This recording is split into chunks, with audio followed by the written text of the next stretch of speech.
The song goes like this.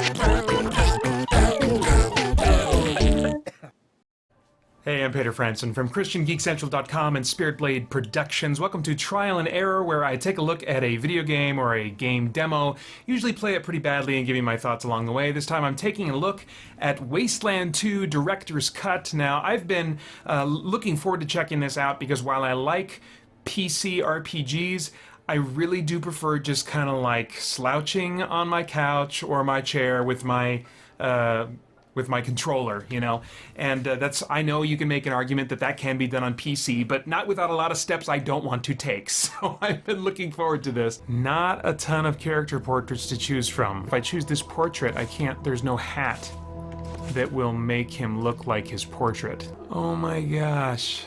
What am I supposed to do with all this? Since they're giving me the option to choose Christian, I'm gonna see if I can approach this game as kind of like the way I would hope I would make decisions if I were actually brave and capable. But I'm always interested in games like this about the moral choices that they present and the options that they give you, which often are far too limited for my tastes. Once again, there's no hair option that matches this portrait. Okay, so here, right after creating your party, is where you get to select your difficulty. Okay, definitely going with Rookie. So already this text is small. I guess I should have selected the very large option. So L1 and R1, you can cycle through your characters. They didn't really tell me that, though. I was just experimenting with the controls. What is this? Prove, test, succeed. I'm already on the second to largest text size option. That seems insane. Hopefully very large is very large. My screen is like I want to say like a 27-ish inch screen TV. I'm about 5 feet maybe from it. Yeah, I wish the text was a little bit bigger. It'd be nice if there was a mini map. He headbutted you right in the butt. Well, I like looting.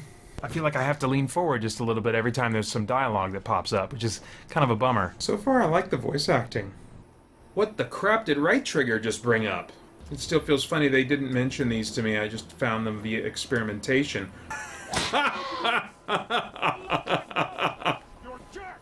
Oh, I guess I shouldn't have done that. That was kind of messed up. I thought... So much for trying to make good Christian choices. That's what you get for butting my butt, goat. Okay, and then use shovel.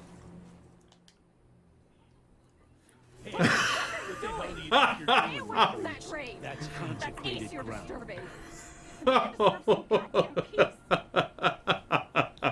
Okay. Okay, sorry. I guess they didn't want me to dig up our friend's dead body. See, this isn't super great. It tells me there's a lock and an alarm there. And only from watching videos online do I know about bringing up this contextual menu. I don't feel like I'm being prepared to understand what to do here. So far I like the aesthetic, you know. I like the color palette and how just kind of drab and brown and dusty it is. Fits the theme really well. I like the sound effects. I like the music. Here we go. Oh, dang. It doesn't look like she's hurt all that bad. Man, big old blood splatter on the rock, though. Oh, what is that? That is a giant mutated something. Oh! Whoa! Did I do that? What the crap? Oh! Did I initiate that? What the heck happened?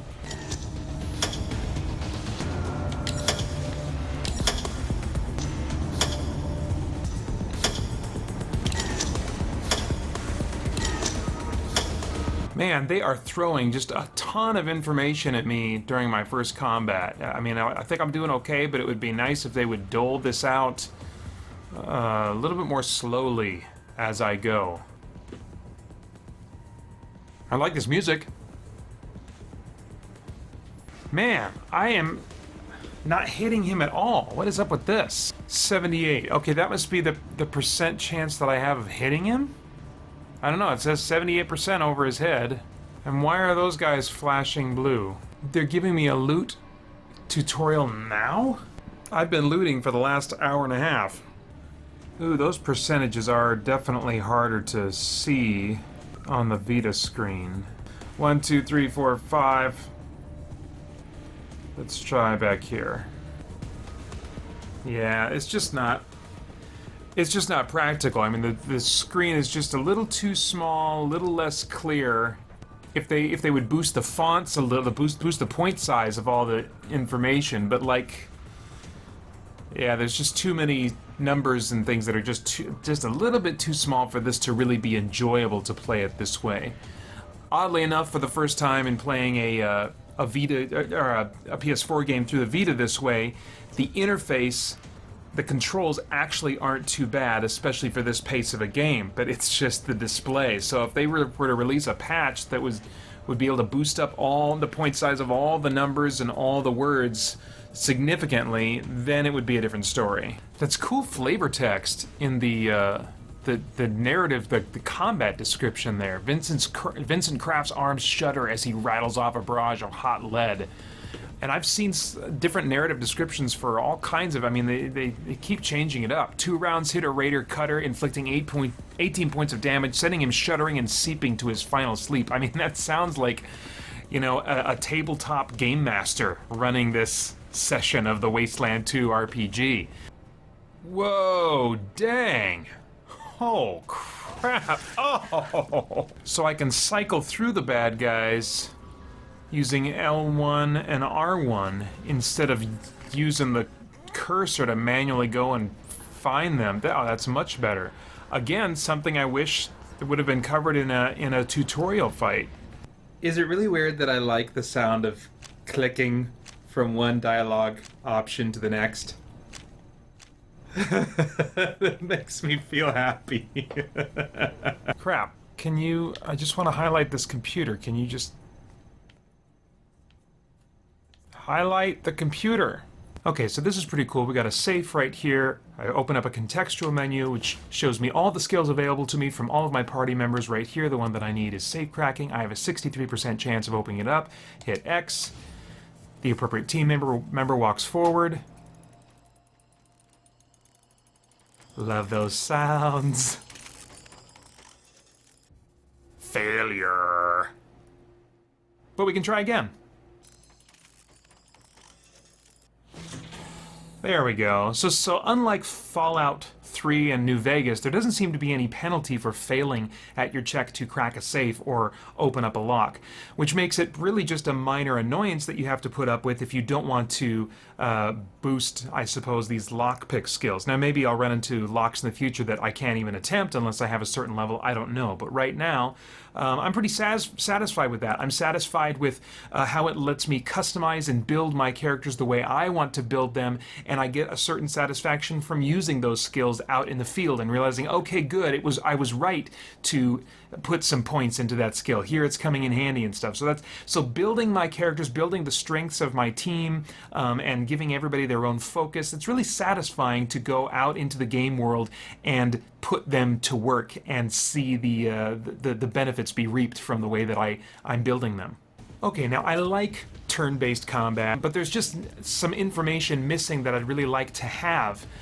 For example, the optimum distance for my weapons is not readily available to me on the screen. Move down here, here's her weapon. Okay, so finally down in the, close to the bottom right fourth of the screen, you see range and then CTH, which I assume means chance to hit. So I got point blank, I can shoot up to 5 meters, but that's a negative 25% penalty. Optimal is going to be 5 meters to 14 meters. At that point, there is a +0 bonus or modifier, I should say, to your chance to hit. And then the maximum is going to be 14 to 20 meters. So now all the weapons have these different ranges of effectiveness and at which they have possible bonuses or penalties. I can't remember all that. I'm just crappy with remembering numbers to begin with. So every time I come to a new character, I find myself having to come into this menu, find my way to the menu, find my way to the weapon, remind myself of what the optimal range is. So in this case, okay, let's see, it'll be terrible if I'm 5 meters away. That's a major penalty. And terrible if I'm really far away. So 5 to 14 meters is where I want to be. I go back out.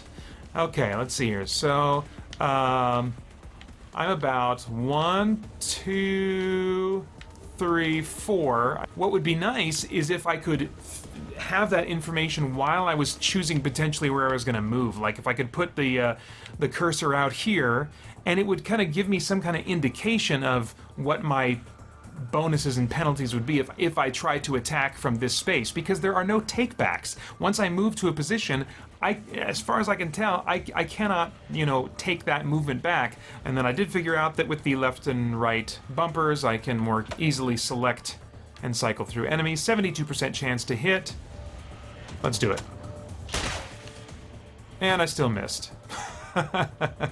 Alright, so now I'm with my second character, Ebony Ravenloft. Can't remember crap about her weapon, so here we go again. Where's her weapon? Here it is. And 5 to 14 for hers. Now that's weird. The optimal range for this is 5 to 23 meters, at which there is 0 bonus, or there's no 0 modification for a chance to hit. But the maximum range is actually 23 to 28, but there's still no modifier there. So what's the difference between optimal and maximal, or maximum? There just seems to be like some rules that are kind of like a little bit hidden, and that reminds me of what it was like to play Baldur's Gate 2 at the higher levels. If you were not intimately familiar with the Dungeons & Dragons 2nd Edition rules, you were going to have a hard time figuring out how to weigh all the factors involved in combat, and I'm feeling just a little bit of that right here and now. I like these kinds of top-down strategic tactical combat types of games, but this one just seems to be not as accessible in terms of its systems as I'd really like it to be. Nice. You're not as accurate as sometimes it feels like you should be, but it is really satisfying when you hit. Boom! Yeah, the combat is cool. I just wish it had a more intuitive flow to it. I feel like in a game like this, I want to exercise my brain making tactical decisions, not exercise my brain trying to figure out the mechanics of how the game works. Lots of description comes up in that printer in the bottom right corner. Again, it feels a little less intuitive to be clicking to examine something and then have to okay, what does that say? What's going on here? Okay. Oh, there you go. Okay. See, that's not clear. See, look at this. In order to use the med pack, you select the character who can do the field medic thing, but then at the top, in really small print, it says L1, R1 cycle 4 PCs, so I'm thinking that's how I determine which one I'm going to heal. Yeah, I mean, I like all the different systems that are in the game. This is just a game that I have to work much harder than I'm used to in other games to understand what systems are available and how I access them. And another example of kind of keeping their systems behind a curtain is the combat skill system. Like if you look at blunt weapons here, and you see up where it's highlighted, blunt weapons has all those little boxes, and starting with the 4th box and then moving on, 6 in a row there, have these little diamonds. Well, those are the points at which extra perks in these skills are unlocked. So at level 4, you can see here it unlocks charge. And that sounds cool, but I have no idea what it does. And so, maybe there's something to be said for kind of being surprised by what these things are as you unlock them, but it would be nice to know kind of where my character is heading in terms of their skill tree so that I could build the kind of character that I want. That said, for the most part, I'm really happy with my ability to customize and build these characters. I just wish I could know a little bit more about where they are headed on these skill trees. Something that comes to mind, as I think about the fact that I chose Christian as my religion for this character is that that's not something that you usually see. Like, you compare this world to Fallout 3 and New Vegas, Christianity, to my memory, doesn't really exist. They have, like, maybe some new religions, some post-apocalyptic religions that maybe have some things in common with world religions that we're familiar with today.